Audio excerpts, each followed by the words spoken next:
قرآن کریم کو لے کر ایک شخص سپریم کورٹ کے سامنے رجوع ہوا ہے. اس پر مسلم پرسنل لاء بورڈ کا کیا موقف ہے یہ جاننے کی کوشش کریں گے. فی الحال ہمارے ساتھ ہے مسلم پرسنل لاء بورڈ کے معزز رکن مولانا محفوظ الرحمان فاروقی صاحب. سر کیا لگتا ہے آپ کو؟ بسم اللہ الرحمن الرحیم. بدنام زمانہ وسیم رضوی صاحب جو ہے سپریم کورٹ تک کے پہنچ گئے کہ قرآن پاک کی 26 آیتوں کو نکالا جائے. انتہائی افسوس ہوتا ہے کہ نام کا مسلمان ہے یہ، اگر اسے قرآن پسند نہیں ہے، اسلام پسند نہیں ہے تو کسی اور جگہ جا کر وہ گھنٹی بجا سکتا تھا، اپنے مذہب کے اعتبار سے کسی بھی مذہب کو استعمال کر لے سکتا تھا، پسند کر سکتا تھا، اس کو اختیار تھا.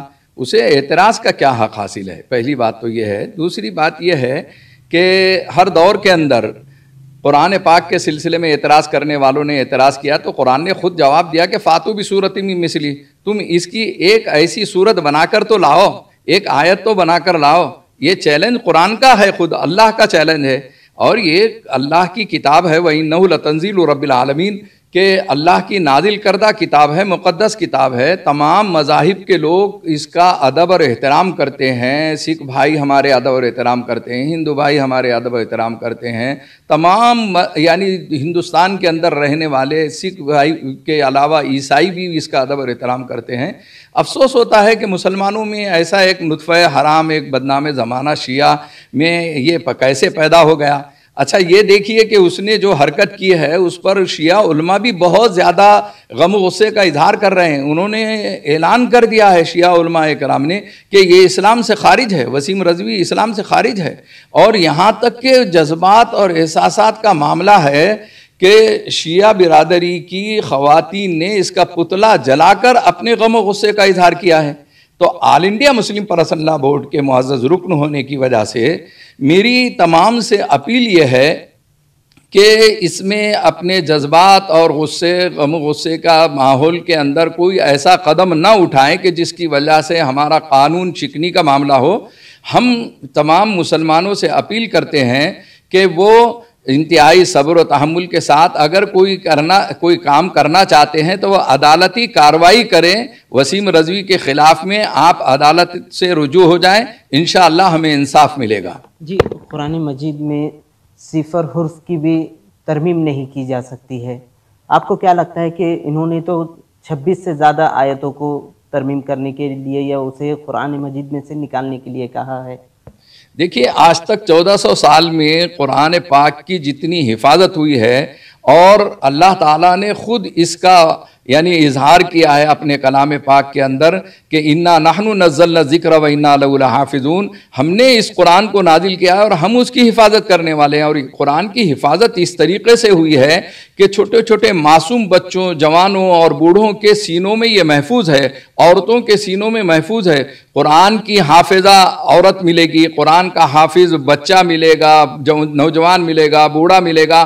ایک زمانہ تھا کہ انگریزوں کے ذہن میں بھی یہ تخریبی فتنہ آیا تھا کہ انہوں نے قرآن جلانا شروع کیا تھا، لیکن انہیں ان نادانوں کو سمجھانے کے واسطے کچھ لوگ گئے اس زمانے کے اور ان سے کہا کہ تم یہ جلا تو دو گے لیکن قرآن ختم نہیں کر سکتے، اس لیے کہ مسلمانوں کے معصوم بچوں کے سینوں میں یہ قرآن محفوظ ہے اور اس قرآن کا وعدہ حفاظت کا اللہ نے کیا ہوا ہے. تو اللہ کے مقابلے میں تو کوئی ٹک نہیں سکتا، کوئی طاقت نہیں ٹک سکتی. اس کے ایک ایک حرف کتنے ہیں قرآن پاک کے اندر، الف کتنے ہیں، با کتنے ہیں، کتنے ہزار ہیں، کتنے لاکھ ہیں، نقطے کتنے ہیں، یہ سب ہماری ایک کتاب ہے قرآن میری معراج ہے، اس میں ہم نے اس کو تفصیل سے لکھا ہے. تو کہنے کا مقصد یہ ہے کہ اس وقت قرآن کے اندر تحریف تو چھوڑ دیجئے، ترمیم تو چھوڑ دیجئے، کچھ چھوٹی موٹی رد و بدل تو چھوڑ دیجئے، ایک نقطے کو بھی کوئی جو ہے اس کو بدل نہیں سکتا.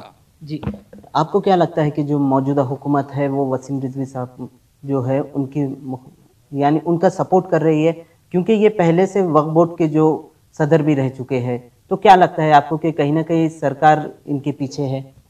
اصل میں بی جے پی بہت ہوشیار ہے، اس کے پاس مسلم راشٹریہ منچ ہے اور دوسری تنظیمیں ہیں، اس میں خراب ذہن کے، گندے ذہن کے ایسے لوگ موجود ہیں کہ ہر وقت میں بی جے پی کوئی نہ کوئی شوشہ چھوڑ دیتی، فتنہ کھڑا کر دیتی ہے. اب کسان آندولن چل رہا ہے تو وسیم رضوی کو کھڑا کر دیا انہوں نے قرآن کے سلسلے میں. تو یہ جو حرکت وسیم رضوی نے کی ہے میرے لحاظ سے یہ ہے کہ اپنے سیاسی آقاؤں کو خوش کرنے کے لیے اس نے کیا ہے، اور یہ چاہتا تھا کہ اس کے سلسلے میں یعنی سپریم کورٹ پہنچ جائیں گا تو کچھ اس کو انعام ملے گا، لیکن سوائے جوتوں کے انعام کے اور اسے کچھ ملنے والا نہیں ہے، بدنامی کے کچھ ملنے والا نہیں ہے. بلکہ بی جے پی کے لوگوں کو بھی یہ حرکت اس کی پسند نہیں آئی. میں انشاءاللہ العزیز میں یہ سمجھتا ہوں کہ ان قریب جو ہے اس کے جو آقا جس کو ان کو خوش کرنے کے لیے انہوں نے یہ قدم اٹھایا تھا وہی اسے جو ہے ہکال پٹی کریں گے اور جو ہے بی جے پی سے انشاءاللہ وہ نکال دیا جائے گا. جی آخری سوال ہے کہ وقف مسلم پرسنل لا بورڈ کا کیا موقف رہے گا ان کو لے کے؟ آل انڈیا مسلم پرسنل لا بورڈ کے ذمہ داران اور آل انڈیا مسلم پرسنل لا بورڈ کا موقف یہ ہے کہ انشاءاللہ العزیز وسیم رضوی کی اس حرکت کے اوپر ہم قانونی کارروائی کریں گے. ہم بھی سپریم کورٹ پہنچ رہے ہیں اور ہمارے جتنے قرآن سے تعلق رکھنے والے ہیں، ایمان والے ہیں، ان سے ہم یہ کہیں گے کہ کوئی غلط قدم نہ اٹھائیں. آپ کو اگر کچھ کرنا ہے تو قانونی کارروائی کریں، عدالتوں سے رجوع ہو جائیں. انشاءاللہ ہمیں بھروسہ ہے کہ ہمارے ملک کا عدلیہ بہت اچھا ہے، اس سے ہمیں انصاف ملے گا، اور ہم شدید الفاظ میں مذمت کرتے ہیں. اور ایک بات میں یہ کہنا چاہتا ہوں کہ شیعہ علماء اکرام کو میں مبارکبادی پیش کرنا چاہتا ہوں کہ انہوں نے بر وقت جو ہے وسیم رضوی کے خلاف میں ایک فتویٰ جاری کیا، اسے اسلام سے خارج قرار دیا ہے اور غم و غصے کا اظہار بھی انہوں نے کیا ہے. جی تو یہ تھے مسلم پرسنل لا بورڈ کے معزز رکن مولانا محفوظ الرحمان صاحب، اور انہوں نے کہا ہے کہ ہم بھی عدالت سے رجوع ہوں گے اور انہیں ہندوستان کی عدلیہ پر بھروسہ ہے کہ وہ انصاف ضرور کریں گی. Israr Chishti, E T V Bharat, Aurang آباد.